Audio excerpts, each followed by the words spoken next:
Assalamualaikum warahmatullahi wabarakatuh.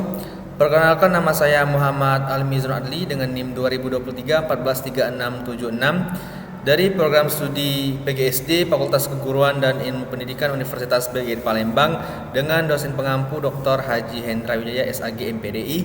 Baiklah, di sini saya akan mempresentasikan tentang peran dan fungsi masjid bagi kesejahteraan umat.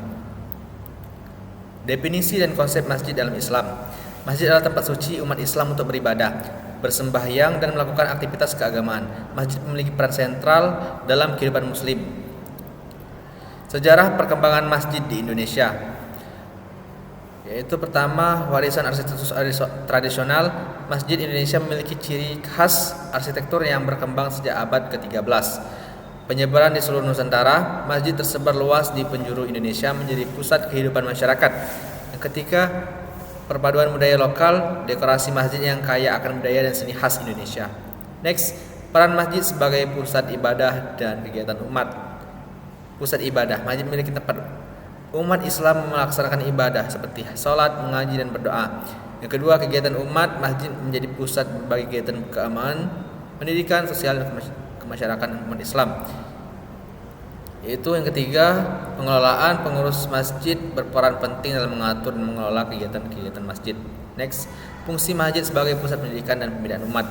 Pengajian dan dakwah, masjid menjadi pusat kegiatan pengajian, ceramah, dan aktivitas dakwah untuk membina pengetahuan dan spiritualitas umat. Yang kedua, pendidikan formal. Banyak masjid yang memiliki lembaga pendidikan formal seperti sekolah dasar, menengah, hingga perguruan tinggi. Yang ketiga, pendidikan non formal. Masjid juga menjadi tempat penyelenggaraan berbagai kursus, pelatihan, dan kegiatan pembinaan umat secara non formal. Yang keempat, bimbingan keagamaan. Masjid berperan dalam memberikan bimbingan konseling dan pendampingan spiritual bagi umat Islam. Next, kontribusi masjid dalam pemberdayaan ekonomi umat. Zakat dan wakaf. Masjid mengelola dana zakat dan wakaf untuk membantu umat kurang mampu. Pelatihan keterampilan. Masjid menyediakan keahlian untuk membangun kualitas umat. Koperasi masjid. Masjid mendirikan koperasi untuk mendukung kegiatan ekonomi umat. Pembinaan UKM. Masjid membina dan memberdayakan usaha kecil dan menengah umat. Next, masjid sebagai wadah kegiatan sosial dan kemasyarakatan. Pusat komunitas. Masjid menjadi tempat berkumpul dan interaksi bagi warga sekitar. Perayaan budaya. Perayaan hari-hari besar Islam dan tradisi budaya masyarakat. Ketiga, kegiatan sosial, penyelenggaraan bakti sosial, donor darah, dan kegiatan amal lainnya. Yang keempat, pemberdayaan masyarakat, pengembangan program pemberdayaan ekonomi dan sosial bagi warga. Peran masjid dalam memperkuat persatuan dan kerukunan umat. Yang pertama, pusat ibadah bersama. Masjid menjadi tempat kolektif yang mempersatukan umat Islam tanpa membedakan latar belakang. Yang kedua, ruang interaksi sosial. Kegiatan di masjid menciptakan kesempatan bagi umat untuk berinteraksi, bersosialisasi, dan memperkuat ikatan. Ketiga, pusat pembinaan umat. Masjid menjadi wadah untuk mendiskusikan isu-isu penting dan mencari solusi bersama bagi kesejahteraan umat. Tantangan dan kendala dalam pengelolaan masjid. Manajemen yang kurang profesional. Banyak masjid dikelola dengan manajemen yang belum optimal. Keterbatasan sumber pendanaan, kurangnya dana untuk membiayai kegiatan dan pemeliharaan masjid. Partisipasi jemaah kurang optimal. Masjid masih rendahnya keterlibatan jemaah dalam pengelolaan masjid.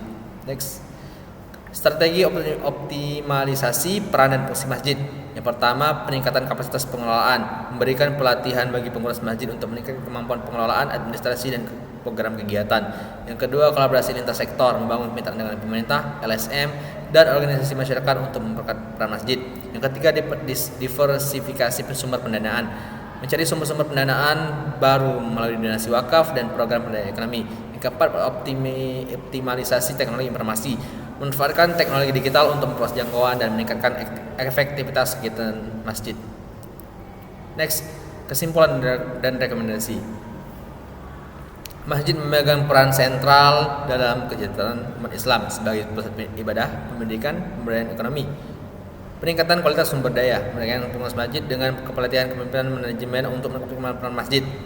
Optimalisasi peran masjid. Perlunya pengelolaan yang profesional dan inovatif untuk meningkatkan kontribusi masjid bagi masyarakat. Yang keempat, kolaborasi strategis. Menjalin kemitraan dengan pemangku kepentingan untuk mendukung program-program masjid yang berdampak luas. Baik, sekian presentasi dari saya. Lebih kurang saya mohon maaf. Kepada Allah sama-sama memohon ampun. Wassalamualaikum warahmatullahi wabarakatuh.